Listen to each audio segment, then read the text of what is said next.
नमस्कार श्रोते हो.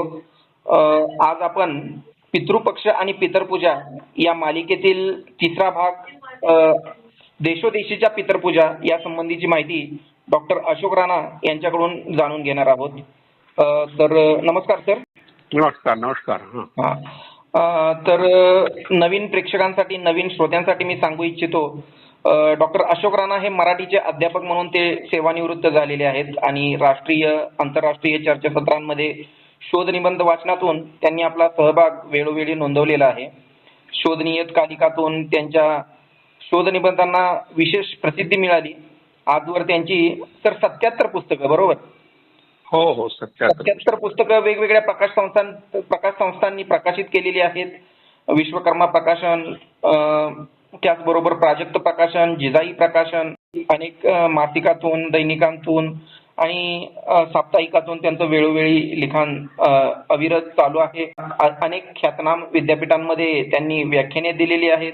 तसेच तेथील अभ्यासक्रमांमध्ये डॉक्टर अशोक राणा यांचे लेख, पुस्तकं यांचाही समावेश केलेला आहे. तर तुमचं विशेष अभिनंदन. अनेक ख्यातनाम विद्यापीठामध्ये तुमची पुस्तकं, लेख समाविष्ट केलेली आहेत. साप्ताहिक चित्रलेखामधील त्यांच्या असत्याची सत्यकथा आणि मातृपूजन विश्वभजन या लेख मला अतिशय आणि विशेष वाचकप्रिय ठरल्या. अनेक परिवर्तनशील चळवळींमध्ये सर तुमचा सहभाग आम्ही पाहिलेला आहे. आजवरच्या समग्र कार्यांबद्दल डॉक्टर अशोक राणा यांना विशेष आणि विविध संस्थांचे पुरस्कारही प्राप्त झालेले आहेत. तर सर, आज आपण भारतातील पितृपक्ष आणि पितरपूजा याचं स्वरूप पाहिलं तर मागच्या भागामध्ये जाहीर केल्याप्रमाणे आज आपण देशोदेशीच्या पितरपूजा कशा आहेत, त्याचं स्वरूप काय आहे, त्याचा इतिहास काय आहे, माहिती सर्व जाणून घेणार आहोत. हा, देशोदेशीच्या पितरपूजा हा आपला आजचा विषय आहे. हो. तर आपण असं पाहिलं की भारतात हा जो काळ आहे पितृपक्षाचा काळ, पितृपक्ष, पितृपंधरवडा, त्याचा या पूर्ण काळामध्ये पितरांची पूजा करायची असते असं एक आपलं मत आहे धार्मिक ग्रंथांमधलं. आणि सगळ्यात शेवटी जो दिवस असतो पितरांचा, सर्व पितृ अमावस्या, म्हणजे सर्व प्रकारचे आपले पितर म्हणजे आपले पूर्वज यांना तर्पण, म्हणजे त्यांना जी काही पूजा विधी करायची आहे, त्यांना काही अर्पण करायचं असेल तर त्याचा हा काळ आपण मानला आहे. पण अशाच प्रकारचे विधी, अशाच प्रकारच्या संकल्पना जगातल्या इतर देशांमध्ये आहे हे आपल्याला फारसं माहित नाही. म्हणून बरेच लोक या पितृपक्षावर टीका करताना म्हणतात की कावळा काही आपला पूर्वज आहे काय, आणि एकच कावळा अनेक ठिकाणी जातो, मग इतके त्याचे संबंध इतक्या स्त्रियांशी आहेत काय, वगैरे वगैरे. हा गमतीचा भाग जाऊ द्या, पण यात कावळा हा निवृत्तीचा दूत आहे अशी एक संकल्पना आहे. आणि आदिवासी लोकांनी कावळ्याला आपला पूर्वज मानलंच आहे. आणि त्यांच्यामध्ये अशी समजूत आहे की महादेवानी कावळ्याला आदेश दिला की तू हे सृष्टी, ही जग निर्माण कर, आणि त्यांनी जग निर्माण केलं. म्हणजे आपल्याकडे जसं वैदिकांनी ब्रह्मदेवाला हे श्रेय दिले की त्यांनी जग निर्माण केलं, तसं आता कावळ्याला हा आदेश दिला शिवानी, असं आदिवासी म्हणतात, भारतातलेच आदिवासी म्हणतात. आता आपण जगातल्या इतर आदिवासींमध्ये, कारण ह्या सगळ्या समजुती अजूनही आदिवासी जमातीमध्ये आहे, तर पूर्वज पूजेबद्दलचा जो काही अभ्यास लोकांनी केला आहे, संशोधकांनी, तर त्यांचं असं म्हणणं आहे की इसवी पूर्व 7व्या शतकात, म्हणजे आतापासून साधारणतः 2700 वर्षांपूर्वी जेरिको, ग्रीक आणि रोमन या प्राचीन संस्कृतीमध्ये पूर्वज पूजेचे सर्वात प्राचीन पुरावे सापडले आहे. आपल्याकडे तर ही परंपरा जुनीच आहे आणि कावळ्याचा उल्लेख वैदिक आणि पौराणिक वाङ्मयात आहे. त्यामुळे आपल्याकडली परंपरा साधारणतः या दरम्यानची 3-1 हजार वर्षापूर्वीची परंपरा आहे. आफ्रिका खंड हा आदिवासी बहुल आहे आणि तिथल्या आदिवासींमध्ये मोठ्या प्रमाणात पूर्वज पूजा आहे. तर पश्चिम आफ्रिका हा जो एक भाग आहे आफ्रिकेचा, त्याच्यामध्ये घाना नावाचे एक देश आहे. घाना हा देशाचं नाव आहे. तिथे ओडून नावाचा धर्म आहे आणि त्या धर्मामध्ये पितरांबद्दल आदर व्यक्त करण्याकरता एक सण साजरा करतो, त्याचं नाव आहे उडू. आणि प्राचीन ग्रीक ज्या देवता होत्या त्याच्याशी साधणारे देवता ओडून धर्मात आहे. आता ग्रीस संस्कृती खूप काही जुनी नाही, ग्रीक संस्कृती जुनी नाहीये, पण त्याच्या आधी तिथे काही क्रीट वगैरे इतर संस्कृती होत्या, तर त्याच्याशी संबंधित काही देवता ह्या आफ्रिकेमधल्या प्रामुख्याने पश्चिम आफ्रिकेतल्या घाना या देशातल्या ओडून धर्मात आहे. तर यामागे उद्देश असा आहे की आपले पूर्वज जे आहे, जे मृत पूर्वज आहे, त्यांना खुश करण्याकरता आपण काही बळी दिला पाहिजे. पूर्वी प्रथा होती की मानवी बळी द्यायचे, एखाद्या माणसालाच मारायचे. पण आता मानवी बळीला विरोध झाला काही ठिकाणी, त्यामुळे त्याची जागा पशुबळीने घेतली. आणि हा जो सण तिथे होतो, तर त्यात मृत पूर्वजांचा आत्मा म्हणजे आपले जे मेलेले पूर्वज आहे ते आपल्या नातलगांसोबत या काळात येतात. जसं आपण हा 15 दिवसाचा जो काळ आहे तो पितरांचा काळ यासाठी मानला की या काळात पितर जमिनीवर येतात आणि आपल्या कुटुंबामध्ये वावरतात, अशी समजूत आपल्याकडे आहे. तशी समजूत या घाना आदिवासीमध्ये आहे. तर या सणाच्या वेळेस एक नृत्य करणारा एक नर्तक असतो, इगुन गुन्स त्याचं नाव आहे, आणि तो त्या नृत्याच्या वेळेस आपला चेहरा झाकतो.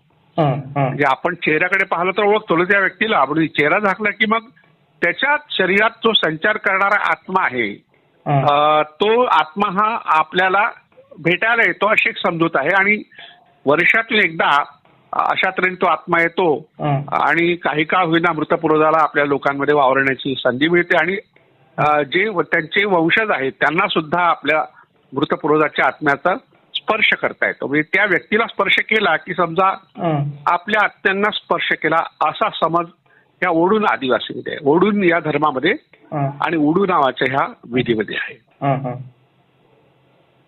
सर तिथलं साहित्य याचा संदर्भ असेल की म्हणजे ते संशोधनात कधी आलंय का तुमच्या आफ्रिकन किंवा तिकडं, आता तुम्ही मध्ये इराणलाही जाऊन आला, आफ्रिकेतील तुमचा कधी अभ्यास दौरा वगैरे असं? आफ्रिकेत मी गेलो नाही, पण आफ्रिकेतल्या ह्या धर्मावर खूप पुस्तकं उपलब्ध आहेत. म्हणजे असं काही नाही आहे की हा अस्पर्श विषय आहे. अनेकांनी यावर PhD सुद्धा केला आहे. तर त्यातून मग ह्या परंपरा आपल्याला कळल्या. आणि आता तर इंटरनेटमुळे कसं झालं की त्यात अनेक लेख असतात या विषयावर. आता आपण ओडून हा VODOON ओडून हा शब्द टाईप केला तर या धर्माची पूर्ण माहिती आपल्याला मिळते. आणि उडू नावाचंही आपण टाईप केला म्हणजे VOODOO उडू असं लिहिलं तर त्या धर्माबद्दलची माहिती मिळते. आणि विशेषतः अँसेस्टर वर्शिप असं जर आपण टाईप केलं तर सगळ्या जगातल्या सगळ्या पूर्वज पूजेच्या परंपरांची माहिती आपल्याला मिळते. आता हे सोपं झालेलं आहे इंटरनेटमुळे, पण पुस्तकं सुद्धा उपलब्ध आहेत, ती सुद्धा आपण वाचू शकतो. हो. आफ्रिकन कंट्रीज बहुतांशी अजूनही आदिवासी आहेत. हो. आणि सर आता इंडिया आफ्रिकन कंट्रीज बद्दल आपण भाष्य केलं, तर इतर आशियन कंट्रीज जसं की चायना, जपान, याचंही जपानचं तुम्ही मागच्या भागात आपण चर्चासत्रात घेतलं होतं. पण रशियन कंट्रीज, युरोपियन कंट्रीज आणि हे चायना वगैरे इथं कसं आहे पितर पूजाचं स्वरूप, काय सांगता येईल त्याबद्दल? हो, पुन्हा पाहू. आपण थोडक्यात उल्लेख केला होता, पण पुन्हा हरकत नाही त्याची हे करायला, आपण उजळणी करूया. तर अमेरिकेला लागून मेक्सिको नावाचा देश आहे. त्याच्याबद्दल थोडीशी माहिती आपण पाहू. त्या ठिकाणी एक उत्सव आहे, त्याला डा दे लॉस म्युटरस असं काहीतरी नाव आहे त्यांच्या भाषेतलं.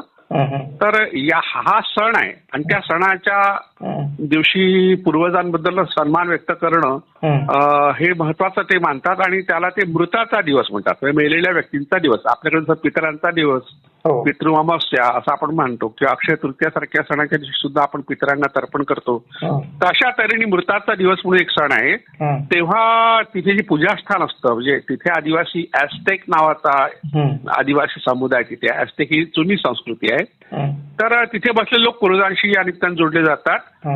आणि यावेळेस ज्या वस्तू आपण देतो त्या मृतात्म्यांना त्यांच्या नंतरच्या जीवनात त्या मिळतात, असा एक समज आहे. प्राचीन मेक्सिको आणि स्पॅनिश कॅथॉलिक परंपरेत आहे. आता स्पॅनिश कॅथॉलिक ही परंपरा ख्रिश्चनांची आहे. आपण जर पाणी अर्पण केलं तर तहानलेल्या अवस्थेत तहान भागवण्याचं काम परतीच्या प्रवासात होतं. म्हणजे आपल्याकडे सुद्धा गरुड पुराण वगैरे पुराणामध्ये मृत्यूनंतर त्याचा पुढचा प्रवास जो आहे तो सुखकर व्हावा यासाठी त्याला छत्री वगैरे अर्पण करतात किंवा चपला देतात आणि ह्या ब्राह्मणाला देतात. कारण त्याचा प्रतिनिधी म्हणून ब्राह्मण आपण मानतो, कारण भटजी हा पुरोहित आहे. तर अशी समजूत याही ठिकाणी आहे. ब्रेड अर्पण केलं तर भूक लागली तेव्हा त्याला खायला मिळते.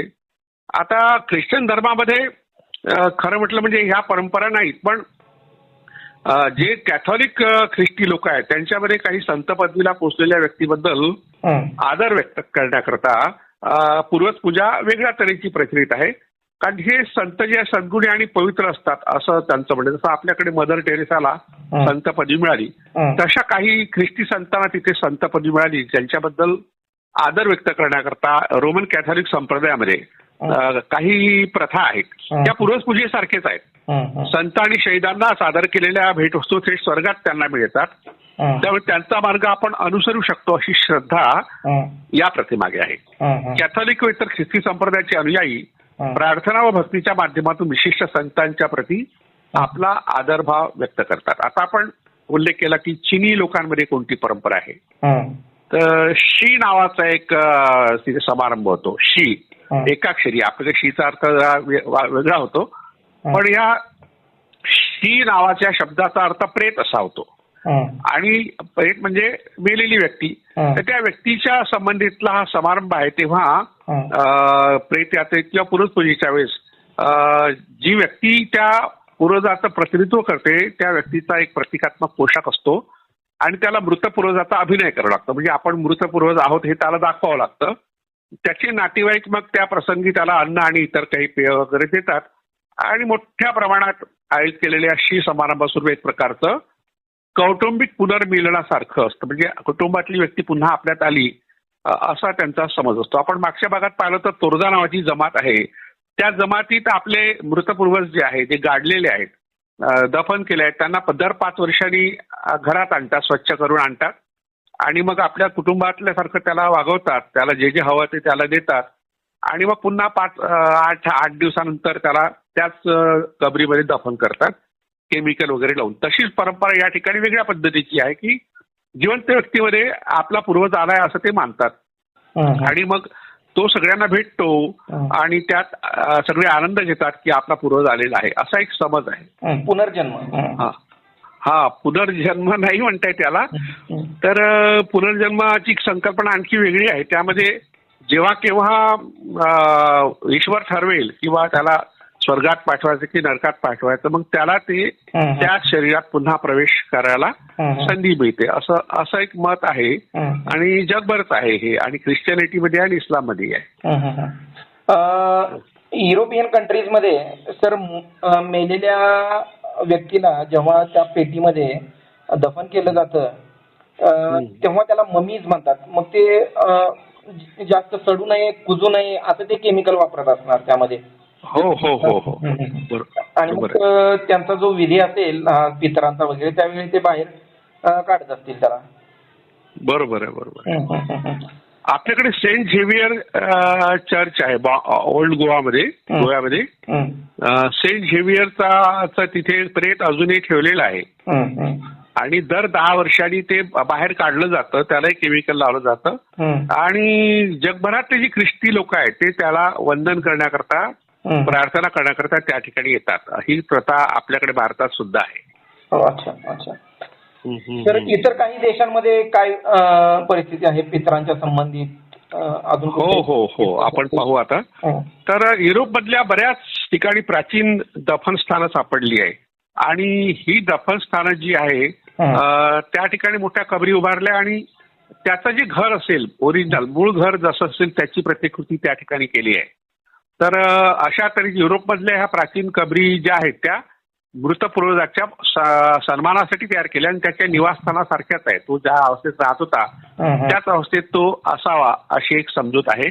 कंबोडिया हा आपल्या आशिया खंडातला देश आहे. यात एक सण आहे हॉलिडे ऑफ चुमबेन, आणि हा बौद्ध धर्मीय देश आहे. आता बुद्धांनी जर आत्म्याला काही मान्यता दिली नाही, आत्मा नाही असंच त्यांनी म्हटलं, म्हणून बुद्धाच्या विचाराला अनात्मवाद म्हणतात आणि त्याचा पुनर्जन्मही होत नाही. त्यामुळे अशा प्रकारच्या प्रथा परंपरांची शक्यता बौद्ध धर्मात नाही. पण कंबोडियामध्ये बौद्ध धर्म असूनही आणि बहुतेक बौद्ध धर्म ज्या ज्या देशात आहे त्या देशामध्ये आत्म्याच्या अमरत्वाला मान्यता आहे आणि पुनर्जन्माची संकल्पना सुद्धा प्रचलित आहे. तशीच कंबोडियामधल्या बौद्ध संस्कृतीत आहे.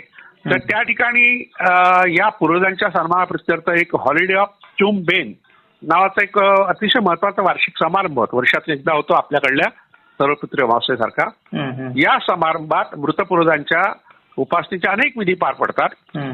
चुमबेन या नावाने प्रसिद्ध असलेल्या विधीत मागील 7 पिढ्यामधील नातलग म्हणजे आता जसं हा आपला पितृपक्ष आहे त्यात अनेक पिढ्यामधले आपले नातलग पूर्वज येतात अशी समजूत तशी त्याही ठिकाणी आहे आणि मोठ्या आदराने त्या ठिकाणी तो उत्सव साजरा होतो. दरवर्षी साधारणपणे 15 दिवस चालणाऱ्या या विधीमध्ये आपल्याकडे 15 दिवस आहे आणि तिथेही 15 दिवस आहे. कंबोडियामध्ये सारखी परंपरा आहे.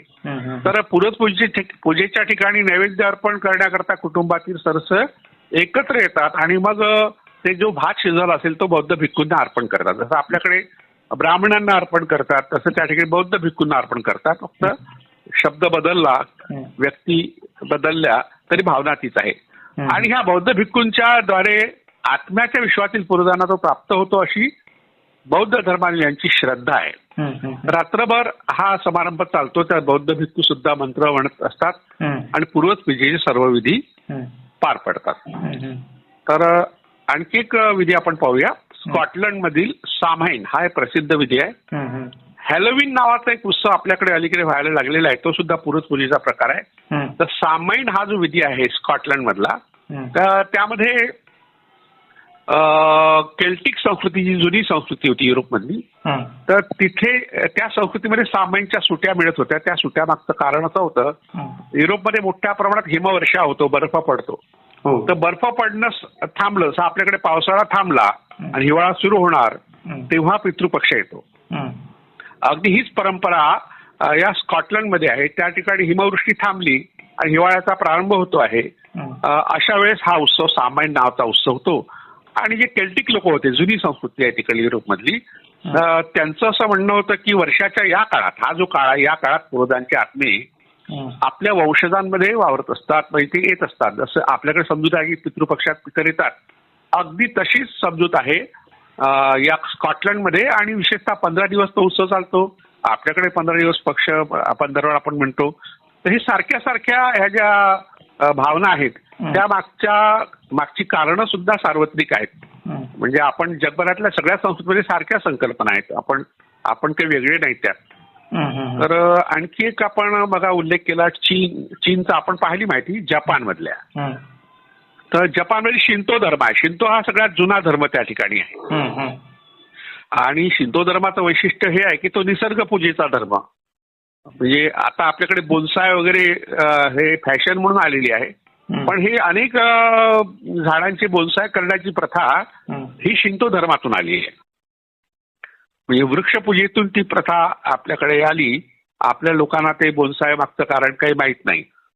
आता जपानमध्ये एक मजेदार स्थिती आहे, ती आपण थोडी समजून घेऊ.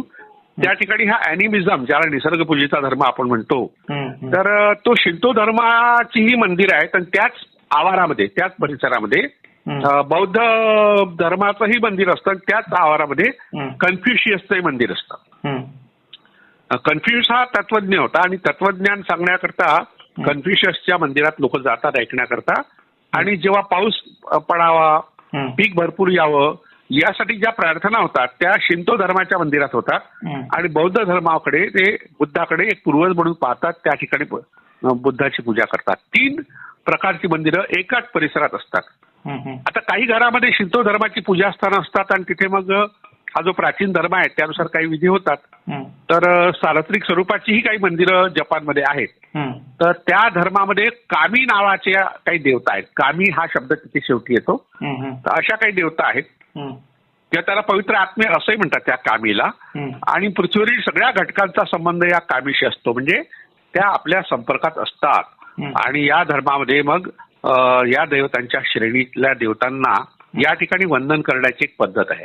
तर त्यांच्याकडून आपल्याला काय हवं आहे, म्हणजे हे पूर्वज आपल्या भल्यासाठीच काम करतात. ते जरी मृत झाले असले तरी त्यांचं लक्ष आपल्याकडे असतं, पण आपणही त्यांना काही देणं लागतो, ही भावना या पूजेमागे आहे. सर, आता इंडियामध्ये कावळ्याला जसं स्थान आहे तसं इतर पक्ष प्राण्यांना कोणत्या इतर देशात स्थान आहे का या पितर पूजा विधीमध्ये? त्या ठिकाणी आता शिंतो धर्माचा उल्लेख मी केला. त्या ठिकाणी प्रामुख्याने वृक्षांना महत्व आहे, पहाडांना महत्व आहे, पक्ष्यांनाही आहे, नाही असं नाही. पण आपल्याकडे जसं कावळ्याचं महत्व आहे तसं एखाद्या पक्षाचं महत्व त्या ठिकाणी नाही आहे. पण झाडांना आहे महत्व त्या ठिकाणी, वृक्षांना जास्त महत्व आहे आणि डोंगराला महत्व आहे प्रामुख्याने. म्हणजे निसर्गाला धरून सगळेच निसर्गाचे हो, निसर्ग पूजक हे लोक होते. जसं आपल्याकडे आर्य जे आले इराणमधून ते निसर्ग पूजकच होते. त्यांच्याकडे ईश्वर संकल्पना नव्हती आणि नंतर ती निर्माण झाली खूप उशिरा. म्हणजे आर्य इथे आल्यानंतर साधारणतः 1500 वर्षानंतर ती संकल्पना निर्माण झाली. त्याच्या आधी ईश्वर ही संकल्पना नव्हती आणि निसर्गाचं ते पूजन करत होते. पहाडांना, दगडांना, झाडांना, आकाशाला, भूमी आणि विशेषतः अग्नी या नैसर्गिक शक्तींना ते खूप महत्व देत होते. सर, आता आपण म्हणजे वैदिक धर्माचं, हिंदू धर्माचं, बौद्ध धर्माचं, ख्रिश्चन धर्माबद्दल म्हणजे हे पितर पूजाचा विधी पाहिला, पण अजून काही अमेरिकन कंट्रीज किंवा मुस्लिम धर्मात काय स्थान आहे, पितर पूजेचं स्वरूप काय आहे सांगता येईल का? मुस्लिम धर्मामध्ये कसं आहे की मुस्लिम किंवा ख्रिस्ती धर्मामध्ये सारख्याच संकल्पना की हे दोन्ही धर्म एकाच परिसरात, जेरुसलेम हे जे गाव आहे म्हणजे सौदी मधलं, तर त्या ठिकाणी अरबस्थानातलं, तर त्या ठिकाणी ख्रिश्चन धर्माचीही निर्मिती झाली, त्याच ठिकाणी इस्लामचीही निर्मिती झाली. तर त्यामुळे सारख्या सारख्या कल्पना आहेत. ज्यू लोकांची जी धर्मव्यवस्था आहे ती सुद्धा सारखीच आहे. त्यांच्यामध्ये मृत पूर्वज ही संकल्पना नाहीये. म्हणजे जे आपण शरीर गाडतो आपल्या नातलगांचं, तर त्या स्थितीत राहावं. कारण का केव्हा तरी ईश्वर निर्णय घेईल आणि यांना स्वर्गात पाठवायचं की नरकात पाठवायचं, डे ऑफ जजमेंट वगैरे शब्द वापरतात किंवा मुस्लिम लोक त्याला कयामत का दिन म्हणतात. तर तेव्हा त्यांना मग ते जावं लागेल त्या ठिकाणी ईश्वराच्या आज्ञेनुसार. म्हणून त्या प्रेताला ते दफन करून सुरक्षित ठेवतात आणि तिथे लिहिलं असते की या व्यक्तीची चा आत्मा या ठिकाणी विश्राम करीत आहे, आराम करत आहे, तर आपण शांती राखावी. तर त्यामुळे तिथे त्याला काही अजून पाठवलं नाही गेलं, स्वर्गात नरकात म्हणा की कुठे पाठवलं नाही गेलं. त्यामुळे मग पूर्वज पूजा हा इस्लाम आणि ख्रिश्चनिटीमध्ये नाही आहे.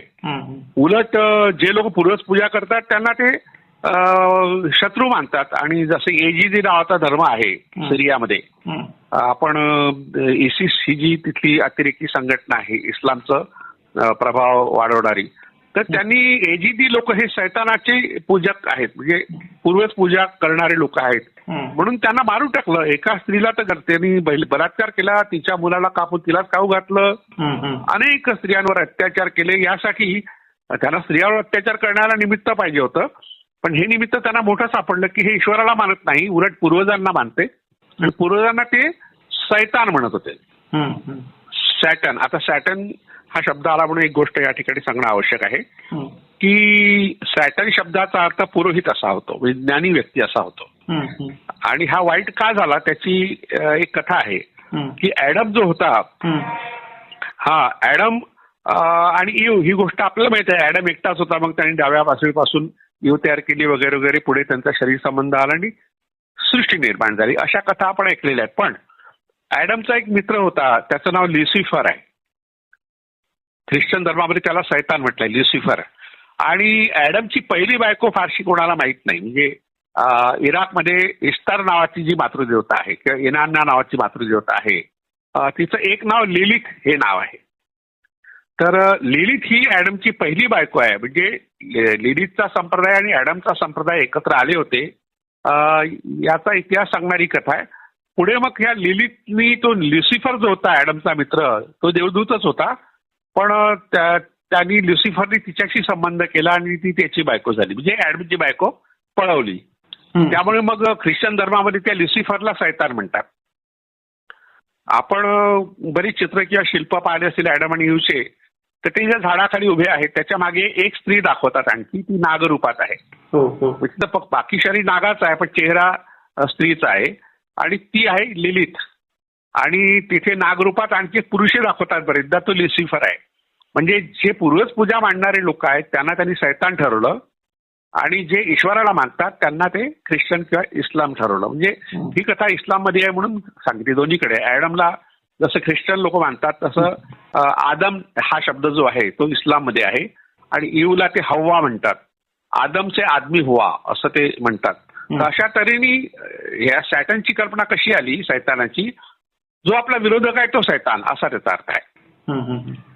हा हा हा हा सर, तर पितर पूजा आणि पितर लोक याचा विधी, पितृपक्ष याच्याबद्दल काय मिस होत असेल तर हा तिसरा भाग आहे, शेवटचा भाग आहे, तर तुम्ही करू शकता. तर ह्या पूर्वजपूजेच्या ज्या परंपरा आहेत त्या जगातल्या सगळ्या संस्कृतीमध्ये आहे. त्याच्यावर अनेक संशोधकांनी आपापल्या परीने संशोधन केलं आहे. द युनिव्हर्सॅलिटी ऑफ अँसेस्टर वर्शिप या शीर्षकाचा एक निबंध, शोध निबंध अॅरिझोना स्टेट युनिव्हर्सिटी मधील लिले बी स्टर्डमन, कोलोराडो युनिव्हर्सिटीतील क्रेग टी पाल्मर आणि ख्रिस्तोफर एफ टिल्ले यांनी संयुक्तपणे एक संशोधन केलं आणि त्या संशोधनाचा निष्कर्ष त्यांनी मांडला आहे. त्यांचं असं म्हणणं आहे की मृतपूर्वज विशिष्ट काळात, एक विशिष्ट काळ असतो, जसा आपल्याकडे हा पक्ष आहे पितृपक्ष, तसा इतर देशामध्ये आपण पाहिलं कंबोडियामध्ये 15 दिवसाचा, त्या विशिष्ट काळातच ते पूर्वज येतात, म्हणजे पृथ्वीवर येतात आणि आपल्या वंशजांशी ते संपर्क साधतात, अशी समजूत जगातल्या सगळ्या संस्कृतीमध्ये आहे असं या संशोधकाचं म्हणणं आहे. त्यांनी आणखी एक गोष्ट सांगितली, भूत, छाया, आत्मा. छाया हा शब्द भूत किंवा आत्मा या अर्थाने वापरतात, आत्मा हा शब्द तर आहे. आणि कुलचिन्ह वाचक वनस्पती, म्हणजे एखादी वनस्पती कुलचिन्ह असेल एखाद्या समाजाचं, एखाद्या जमातीचं, तर किंवा प्राणी, काही प्राणी असतात किंवा मृतांचं दफन स्थळ यांची पूजा करणं म्हणजे हे पूर्वज पूजा आहे असा निष्कर्ष त्यांनी काढलाय. आणखी एक निष्कर्ष त्यांचा महत्वाचा की या पूजा सुरू केव्हा झाली, जेव्हा माणूस अन्न संकलन करत होता, शेतीचा शोध लागायचा होता आणि जे पुरुष होते ते जंगलात जाऊन फळं वगैरे गोळा करायचे, त्या प्राणी मारायचे, त्याला अन्न संकलन, फूड गॅदरिंगचा काळ म्हटलाय. तर त्या काळात त्यांनी वनस्पती आणि प्राणी यांना पूर्वज मानलं, कारण त्यांच्यामुळे आपलं पोट भरतं बा, त्यांच्या पण आराधना केली पाहिजे, अशा प्रकारची समजूत जी निर्माण झाली ती अन्न संकलनाच्या काळात. आणि मग त्यांनी आणखी काही निष्कर्षामध्ये सांगितलं की मेक्सिकोमध्ये ॲस्टेक लोक होते, तर हे ॲस्टेक लोक हे आपल्या अधोलोकात म्हणजे पाताळामध्ये पूर्वजांची आराधना करत असत, परंतु जीवित व्यक्ती आणि मृत पूर्वज यांच्यामध्ये त्यांनी सीमारेषा आखली होती, त्यांच्यात फरक त्यांनी केला होता. उत्तर अमेरिकेच्या पठारी प्रदेशातील ब्लॅकफूट नावाच्या जमातीमध्ये प्रचलित भूतकथा या मृत आणि जीवित व्यक्तींच्या जीवनावर प्रकाश टाकणार आहेत. धावणारा ससा हा आपला पूर्वज आहे अशी तेथील लोकांची धारणा आहे. दक्षिण अमेरिकेत कुमा नावाची जमात आहे, त्या जमातीमध्ये अशी एक समजूत आहे की आजार, दुर्दैव, मृत्यू यासारख्या आपत्तीमध्ये त्यांच्या पूर्वजांच्या आत्मे मदतीला येतात आणि मृत पूर्वजांना विशिष्ट प्रकारच्या भेटवस्तू आणि अर्पण करण्याची प्रथा तिथे आहे. त्यांचा आणखी एक निष्कर्ष इंडोनेशियाच्या बाबतीतला आहे. त्यांनी असं म्हटलं आहे की इंडोनेशियाच्या सागरी भागात वसलेल्या इबान जमातीमध्ये पूर्वज हे आपले गुप्त मदतगार असतात, ते आपल्याला इतरांची मदत करतात अशी समजूत इंडोनेशियामध्ये आहे. उत्तर अमेरिकेच्या ग्रान चाका या प्रदेशातील लेंग्वा जमातीमध्ये ज्या समजुती आहेत त्यानुसार मृत पूर्वजांची आत्मे आपल्या दैनंदिन जीवनातही हस्तक्षेप करतात, म्हणजे ते गेले म्हणजे गेले असं नाही, ते सतत आपल्याला मार्गदर्शन करतात अशी एक समजूत त्या ठिकाणी. त्यामुळे त्यांच्याबद्दल भीतीची भावना की दरारा त्यांच्या मनात आहे. मध्य आशियामधील युरोशिया मधला जो भाग आहे, युरोशिया, तिथे लेप्चा नावाचे आदिवासी, लेप्चा आपल्याकडे बांगलादेशामध्ये आहे, तर तशा प्रकारचे लेप्चा आदिवासी तिथे आहे आणि ते नैसर्गिक शक्तींना आपला पूर्वज मानतात आणि त्यांची आराधना करतात. त्यांचे जे मांत्रिक असतात त्याला शामन म्हणतात, तर त्यांना ह्या शक्ती वश असतात. आपल्याकडे यातुधान ही जी संकल्पना आहे त्यातून आली आहे. अमेरिकेच्या उत्तर भागात, उत्तर अमेरिकेच्या पठारी प्रदेशात नेज परसेस नावाच्या लोकांमध्ये मृतपूर्वजांचे आत्मे आपले रक्षक आहेत अशी धारणा प्रचलित आहे. आता एक आपल्याकडे कोकण आणि विशेषतः गोवा या भागात देवचार नावाची संकल्पना आहे. देवचार दोन्हीकडे आहे, पण गोव्यामध्ये देवचाराला राखणदार म्हणतात. हा शब्द खूप छान आहे. आपल्या शेतीचं, आपल्या परिसराचं रक्षण तो करतो, रात्रभर तो भटकतो आणि भटकत असल्यामुळे त्याच्या पायाला जखमा होऊ नये म्हणून त्याला चप्पल अर्पण करण्याची परंपरा गोव्यामध्ये आहे. मी बऱ्याच अशा राखणदाराच्या मंदिरामध्ये, मंदिर म्हणजे पिंपळाच्या झाडाखाली त्याची मूर्ती असते किंवा दगड असतो, तिथे त्याला दारू देतात, कारण रात्रभर त्याला फिरायचं तर दारू पाहिजे आणि विशेषतः त्याला चप्पल पाहिजे, चप्पल अर्पण करतात. वेताळालाही ते राखणदार मानतात. तर अशा परंपरा आपल्या भारतात सुद्धा आहेत. आता आपल्या दक्षिण भारतात भूतकुला, भूत आराधने यासारखे उत्सव आहेत. आपण यापूर्वी पाहिलं की भूत चतुर्दशी हा एक जो सण होतो बंगालमध्ये, तो पूर्वज पूजेचाच एक अंश आहे. उत्तर अमेरिकेच्या कॅलिफोर्निया प्रदेशात पोमोलोक आपल्या पूर्वजांच्या स्मृतीप्रित्यर्थ भूत महोत्सव साजरा करतात. भूत महोत्सव हा सुद्धा जसा भारतात आहे भूतकोला, आपल्याकडे कांतारा नावाचा जो सिनेमा होता त्याच्यामध्ये भूतकोला दाखवला गेला होता. पूर्वजपूजेचा तो प्रकार आहे. तर युरोपच्या युरेशिया हा जो भाग आहे आपल्या म्हणजे आशिया खंडाला लागून तो भाग आहे. तिथे रोमन धर्मामध्ये पूर्वजपूजा पवित्र मानली जात होती, अजूनही मानली जाते. त्यांच्या धार्मिक पूजेमध्ये पूर्वजपूजेचा अंतर्भाव असतो. युरेशियाच्या आर्क्टिक युरेशिया भागात ओस्टॅक सामोएड नावाचे आदिवासी आहेत. त्यांच्यात पशुपूजा अजूनही अस्तित्वात आहे. त्यांच्या कुळाचा आजोबा आहे त्यांचे सर्वात मोठे दैवत असते असं ते मानतात आणि कुलचिन्ह पशुला ते आपले पूर्वज मानतात. अशा अनेक परंपरा, जसं उत्तर अमेरिकेमध्ये ग्रेट बसीन नावाच्या वाळवंटी प्रदेशात शोषणी आदिवासी जे आहेत त्यात मुगवा नावाचा आत्मा, चोप नावाच्या भूताला ते पिता मानतात. बृहत भारताच्या बाहेर युरेशिया भागामध्ये तोडा आदिवासी आपल्याकडे उत्तर ईशान्य भारतात आहे. तर तशाच प्रकारचे तिथे आदिवासी आहेत आणि त्यांच्याच गुहेतील पूर्वजांना ऊब मिळावी शेकोटी पेटवण्याची परंपरा होती. म्हणजे मेल्यानंतरही आपल्या पूर्वजांना आपण काही दिलं पाहिजे अशी भावना त्यात आहे. तर आपल्याकडे अनेक नवीन गोष्टी आता यायला लागलेल्या आहेत. त्यात म्हणजे हॅलोवीन हा उत्सव हा खरं म्हटलं म्हणजे पूर्वज पूजेचा उत्सव आहे, पण आपल्याकडे एक फॅशन म्हणून तो आता आला आहे आणि त्या उत्सवाच्या वेळी सगळे भूताचे मुखवटे घालतात आणि नाचतात किंवा हाडाचा सापळा असलेला वेश धारण करतात. अशा प्रकारच्या अनेक परंपरा फॅशन म्हणून आल्या आहेत, पण मुळात हा हॅलोवीन फेस्टिवल हा पूर्वज पूजेचा उत्सव आहे आणि युरोपमध्ये तो 31 ऑक्टोबरला होतो. ख्रिस्ती लोक करतात साजरा होतोय आणि त्या दिवशी सुट्टी असते, सार्वत्रिक सुट्टी असते. तर हा सण आता आपल्याकडे व्हायला लागलेला आहे. म्हणजे आपण युरोपमधल्या काही गोष्टींची नक्कल करायला लागलो, पण ती समजण्याची अक्कल आपल्यात अजून आली नाही असं यातून दिसतं आपल्याला. खरं आहे सर. पितर हा एक समुदाय होता, एक गण होता, समूह होता. हे आपण पहिल्या भागामध्ये पाहिलं. त्यानंतर दुसऱ्या भागामध्ये पितरांचा राजा यम याबद्दल या संबंधीची माहिती पाहिली. तर मला सर आता एक विचारायचं होतं. आपण पितरांना पूर्वज मानतो, त्यांना आदरयुक्त आपला सन्मान जावा, आपलं भावना पोहोचाव्या या निमित्तानं त्यांच्यावर श्रद्धा ठेवतो, त्यांना पूजतो आजही हे आपले पूर्वज आहेत म्हणून. मग सर आता मला एक विचारावं असं वाटतं, श्रद्धा आता ह्या आपण श्रद्धा समजतो, मग श्रद्धा आणि अंधश्रद्धा ह्या हातात हात घालून फिरतात.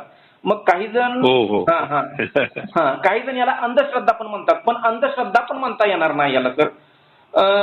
श्रद्धा काही लोकांच्या दृष्टिकोनातून ही अंधश्रद्धा पण असू शकतो. आता मेले ते संपले, त्यांचा विषय संपला. आता पुढचं नवीन काहीतरी निर्मिती करा, नवीन शोधा, निर्मितीत वेळ घालवा, ह्याच्यात वेळ घालवू नका. पण भावना तर प्रत्येकाला असतात सर.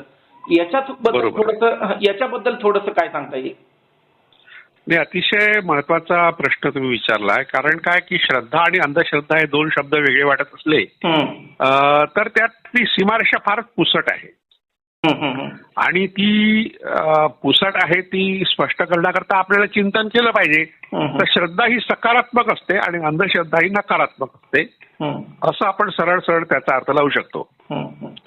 आणि हा एक भाग झाला म्हणजे श्रद्धा आणि अंधश्रद्धा शब्दाकडे पाहण्याचा त्याचाच दृष्टिकोन. पण दुसरा दृष्टिकोन असा आहे, आपली ती श्रद्धा आणि दुसऱ्याची ती अंधश्रद्धा. म्हणजे आपण जे करू ते चांगलं आणि दुसरे करतील ते वाईट, असा एक दूषित दृष्टिकोन या दोन शब्दाकडे पाहण्याचा आहे. आता प्रश्न आहे की ज्या पूर्वजांमुळे आपण अस्तित्वात आहोत त्यांची आठवण काढणं काही गैर नाही ना. मग त्याला आपण श्रद्धा म्हणायला हरकत नाही, पण त्या निमित्तानं मृत आत्म्याची भीती बाळगणं किंवा त्याची भीती दाखवून लोकांना लुबाडणं हा प्रकार वाईट आहे, त्याचा निषेध व्हायलाच पाहिजे. जसं मी कांतारा सिनेमाचा उल्लेख केला, त्या ठिकाणी ज्या त्यांच्या पूर्वजावर अन्याय झालाय तो अन्याय दूर करण्याकरता त्या ठिकाणी एखाद्या व्यक्तीच्या अंगात तो भूत येतो. त्याला भूत शब्द वापरला नाही त्यांनी अख्ख्या सिनेमामध्ये. भूत या शब्दाचा अर्थ होतो पूर्वज. भूत या शब्दाचाच अर्थ मुळात हा दक्षिण कानरा जिल्हा जो आहे कर्नाटकाचा, त्याच्यामध्ये तुळू लोक जे आहेत, तुळू जे आदिवासी लोक आहेत त्यांच्यामध्ये ही समजूत आहे. तर लोकांना गैरसमज होऊ नये लोकांचा म्हणून त्यांनी भूत शब्द नाही वापरला, पण तो भूतकोला आहे. भूत म्हणजे पूर्वजांच्या क्रीडेचा भाग, कोला म्हणजे खेळ, पूर्वजांचे. आपल्याकडे गड्यांची जत्रा असते गोव्यामध्ये, साळ नावाचं एक गाव आहे दक्षिण गोव्यामध्ये, तर त्या ठिकाणी डिचोली तालुक्यामध्ये हं. तर तिथे असाच उत्सव होतो. सगळे होळीच्या दुसऱ्या दिवशी तिथे गडे जमतात. गडे म्हणजे ज्यांच्या शरीरात पूर्वजांचे आत्मे आले आहेत अशी व्यक्ती, आणि त्या मग त्या संचाराच्या अवस्थेत बेशुद्ध होऊन कुठेतरी पडतात. कधी मंदिरात सापडतात, कधी झाडावर सापडतात, कधी स्मशानात सापडतात. तर ही जी गड्यांची जत्रा आपल्या गोव्यामध्ये होते तशा प्रकारचे उत्सव खूप ठिकाणी आहेत. पण विशेषतः गड्यांची जत्रामध्ये ज्या लोकांच्या शरीरात संचार होतो ते सगळे मागासवर्गीय लोक आहेत. पण त्यांच्याकडे पाहण्याचा दृष्टिकोन सुद्धा दूषित आहे, गोव्याच्या लोकांचा म्हणा की भारतातल्या लोकांचा. तर ह्या सगळ्या समजुती मागासवर्गीय लोकांमध्ये आहे, आणि त्यामुळे मग भूताबद्दलची भीतीची भावना निर्माण करणं, तिरस्काराची भावना निर्माण करणं, पिशाच्या बद्दलची तिरस्काराची भावना निर्माण करणं हे काम वैदिक संस्कृतीच्या समर्थकांनी केलंय. आणि ते ज्या देव संस्कृतीचे वाहक आहेत त्या देवांना त्यांनी चांगलं म्हटलं. देव हा ईश्वर या अर्थाचा शब्द आपण वापरतो, पण ते चुकीचं आहे.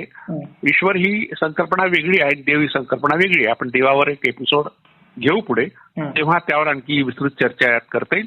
हा दृष्टिकोनाचा फरक आहे, बाकी भावना सगळीकडे सारखीच आहे असा याचा अर्थ होतो. खरं आहे सर. आपण खूप महत्वाची माहिती आपल्या मराठी दर्शनच्या प्रेक्षकांना देत आहे सर. मराठी दर्शकांच्या प्रेक्षकांना मी सांगू इच्छितो, पितृपक्ष व पितर पूजा या मालिकेतील पितृपक्ष व पितरलोक हा भाग पहिला नक्की पहा. पितरांचा राजा यम हा भाग दुसरा नक्की पहा. हा तिसरा भाग तर तुम्ही पाहतच आहात. त्याबरोबर भारतीय मातृदेवतांचा इतिहास ही मालिका 30 भाग आम्ही पूर्ण केलेले आहेत. तोही एक एपिसोड पहा. मराठी दर्शन चॅनलला सबस्क्राईब करा, व्हिडिओजला लाईक करा. त्याबरोबर आपल्या फ्रेंड सर्कलमध्ये व्हिडिओ शेअर करत चला. तुमच्या प्रतिक्रिया कमेंटद्वारे कळवा. सरांची पुस्तकं मागवा. सरांची पुस्तकं प्राजक्त प्रकाशन पुणे, विश्वकर्मा प्रकाशन पुणे, जिजाई प्रकाशन पुणे व इतर प्रकाशन संस्थांनी प्रकाशित केलेली आहेत. अशी 77 पुस्तकं सरांची आजपर्यंत प्रकाशित झाली आहेत. त्यावेळी त्याचबरोबर वेळोवेळी लेख अनेक मासिकांतून, साप्ताहिकातून, अनेक नियतकालिकांतून सरांचं वेळोवेळी शोधनियतकालिकांमधून शोधनिबंधांद्वारे लिखाण चालू असतं. तेही अवश्य वाचा. आणि त्याचबरोबर इतर एपिसोड ही पहा. याच्याबरोबर आम्ही परशुराम, गणपतीची सत्यकथा, विठ्ठलाची सत्यकथा व मिथक यावरही सरांनी विवेचन केलेलं आहे. तेही नक्की पहा. सर, आता आपण पितृपक्ष व पितरपूजा याच्या अगोदर नारद मुनी या पुराण कथातील पात्रांवर आपण एक शोध घेण्याचा प्रयत्न केला होता, माहिती मिळवण्याचा प्रयत्न केला होता. आता या मालिकेनंतर काय घेता येईल आपल्याला?